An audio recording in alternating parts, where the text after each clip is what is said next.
السلام علیکم، welcome back to my YouTube channel. Doctor جس کا نام لارنس براؤن تھا وہ ایک عیسائی گھرانے میں پیدا ہوا تھا، مگر بقول اس کے ہوش سنبھالنے کے بعد ایک دن کے لیے بھی عیسائی نہیں رہا تھا۔ وہ کسی خدا کا قائل نہیں تھا۔ وہ نہ صرف امریکہ کا بہترین ہارٹ اسپیشلسٹ تھا بلکہ پورے براعظم امریکہ میں شاید ہی اس کے مقابلے کا کوئی ڈاکٹر تھا۔ وہ دنیا بھر میں لیکچر دیتا۔ اس کی ڈیوٹی امریکہ کے بہترین ہاسپٹلز میں تھی، جہاں رونالڈو ریگن کو گولی لگنے کے بعد فوری طور پر شفٹ کیا گیا تھا۔ اس ہاسپٹل کی اہمیت اور سہولیات کا اندازہ لگایا جا سکتا ہے، مگر یہی اہم ترین ہاسپٹل، اس کی سہولیات ایک دن اس کے سامنے بے بس و لاچار سر جھکائے کھڑی تھی۔ یہ سال تھا 1990 کا، جب اس کے گھر اس کی دوسری بیٹی پیدا ہوئی۔ بچی کو لیبر روم سے سیدھا آپریشن تھیٹر منتقل کیا گیا، کیونکہ وہ اب نارمل پیدا ہوئی تھی۔ اس کی ایک آرٹری میں نقص تھا، جس کی وجہ سے اس کے بدن کو آکسیجن ملا خون نہیں مل پا رہا تھا، اور وہ سر سے پاؤں کے انگوٹھے تک گن میٹل بلو پیدا ہوئی تھی۔ بقول ڈاکٹر صاحب کے وہ خود ڈاکٹر تھا، اور مجھے پتا تھا کہ میری بچی کے ساتھ کیا مسئلہ ہے۔ اس کا بدن مر رہا تھا، کیونکہ اسے آکسیجن ملا خون نہیں مل پا رہا تھا۔ اس کا علاج یہ تھا کہ اس کی چیر پھاڑ کر کے آرٹری کی گرافٹنگ کر کے اسے ریپلیس کیا جائے، مگر پہلی بات یہ ہے کہ اس آپریشن کی کامیابی کی کوئی گارنٹی نہیں تھی۔ دوسری بات یہ کہ اگر یہ گرافٹنگ کامیاب ہو بھی جائے تو بھی سال 2 سال بعد پھر گرافٹنگ کرنا ہوگی۔ یوں زیادہ سے زیادہ 2 سال کی زندگی لے کر میری بیٹی آئی تھی، اور اس وقت اس کی جو حالت تھی اس میں بطور باپ تو اس چیز کو چیر پھاڑ نہیں سکتا تھا۔ اس لیے ایک نہایت لائق ڈاکٹر کی سربراہی میں ایک ٹیم بنا دی گئی، جو اپنا ساز و سامان اکٹھا کرنے میں لگ گئی۔ میں آپریشن تھیٹر کے ساتھ کمرہ استغاثہ یا پریئر ہال میں چلا گیا۔ کمرہ فریاد میں کسی مذہب کی کوئی نشانی یا مونوگرام نہیں تھا، نہ کعبہ، نہ کلیسا، نہ مریم و عیسیٰ کی تصویر، نہ یہود کا ڈیوڈ اسٹار، نہ ہندو کا ترشول۔ الغرض وہ ہر مذہب کے ماننے والوں کے لیے بنایا گیا تھا، جہاں وہ آپریشن کے دوران اپنے اپنے عقیدے کے مطابق دعا مانگتے تھے، جب تک اس کا مریض آپریشن تھیٹر سے منتقل نہیں کیا جاتا۔ اس سے قبل ڈاکٹر لارنس کے لیے یہ کمرہ ایک فزیولوجیکل ڈوز کے سوا کچھ نہیں تھا، مگر آج اس کی اپنی جان پر بن گئی تھی۔ بقول ڈاکٹر، میں نے آج تک جو چاہا تھا اسے ہر قیمت پر حاصل کر لیا تھا، چاہے وہ پیسے سے ملے یا اثر و رسوخ سے۔ نہ اور ناممکن جیسے الفاظ میری ڈکشنری میں ہی نہیں تھے، مگر آج میں بے بس ہو گیا تھا۔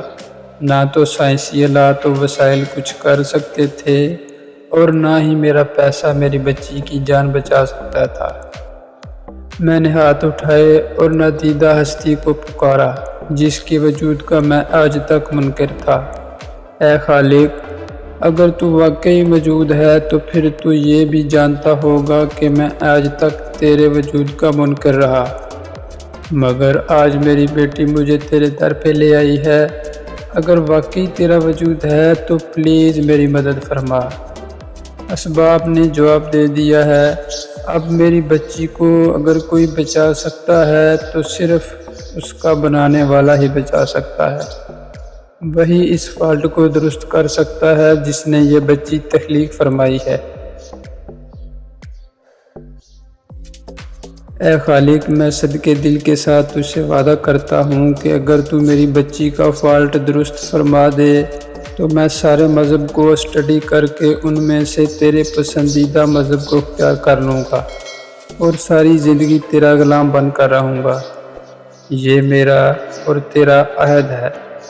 میں نے صدقے نیت سے یہ پیمان کیا اور اٹھ کر آپریشن تھیٹر میں آیا۔ مجھے زیادہ سے زیادہ 15 منٹ لگے ہوں گے۔ مگر جب میں آپریشن روم میں آیا تو وہاں کی بدلی ہوئی فضا کو میں نے ایک لمحے میں محسوس کر لیا۔ وہاں افراتفری کی بجائے سکون و اطمینان تھا۔ ٹیم کے سربراہ نے سر گھما کر مجھے دیکھا اور بولا، بچی کے آپریشن کی اب کوئی ضرورت نہیں، خون کا دوران درست ہو گیا ہے۔ اور اس دوران خون کے درست ہونے کی جو سائنٹیفک وجوہات وہ بتا رہا تھا، میں نے سر اٹھا کر باقی ٹیم ممبران کی طرف دیکھا۔ میرے سمیت ان میں سے کسی کی آنکھوں میں یا چہرے پر ان وجوہات پر یقین کا 1% بھی نہیں تھا۔ ہمیں معلوم تھا کہ یہ صرف باتیں ہیں، ان میں حقیقت نام کی کوئی چیز نہیں۔ البتہ مجھے پتا تھا کہ میرا ایگزامنٹ خالق کی طرف سے ہے، انڈورس کر لیا گیا، اور آرٹری کی خرابی اسی خالق نے چھٹ سے درست کر دی۔ اس سے پہلے میری بیٹی کے بارے میں بھی ایک سگنل مجھے خالق کی طرف سے ملا تھا جو مثبت تھا، اسی وجہ سے میں نے اسے معمولی سمجھا۔ میری پہلی بیٹی کرسٹینا نے پیدا ہونے کے بعد اسی دن میرا ہاتھ پکڑ کر اپنی دونوں ٹانگوں پر کھڑا ہو کر مجھے حیران کر دیا۔ ڈاکٹر حضرات اچھی طرح جانتے ہیں کہ ایسا ہونا ناممکن ہے، مگر میں نے اس ناممکن میں خالق کو نہ پہچانا تو دوسری بیٹی کی ناممکن نے مجھے باندھ کر خالق کے در پر لے آیا۔ 2014 میں میری بیٹی نے یونیورسٹی میں داخلہ لے لیا۔ مجھے اپنا معاہدہ بڑی اچھی طرح یاد تھا۔ میں نے دنیا کے تمام مذہب کی کتب کو پڑھنا شروع کیا، بدھزم، ہندوازم، عیسائیت اور یہودیت سمیت تمام کتب بھی پڑھیں، اور ان کے علماء سے مذاکرات بھی ہوئے، مگر میرے سوالوں کا جواب کسی کے پاس نہیں تھا۔ اسلام میرا آخری آپشن تھا۔ میں نے قرآن کو پڑھنا شروع کیا اور میرے دل و دماغ کے دریچے کھلتے چلے گئے۔ میں نے عیسائیوں اور یہودیوں سے بار بار سوال کیا کہ یحییٰ علیہ السلام اور عیسیٰ علیہ السلام کے ساتھ وہ تیسرا کون ہے جس کی گواہی توریت بھی دیتی ہے اور انجیل بھی۔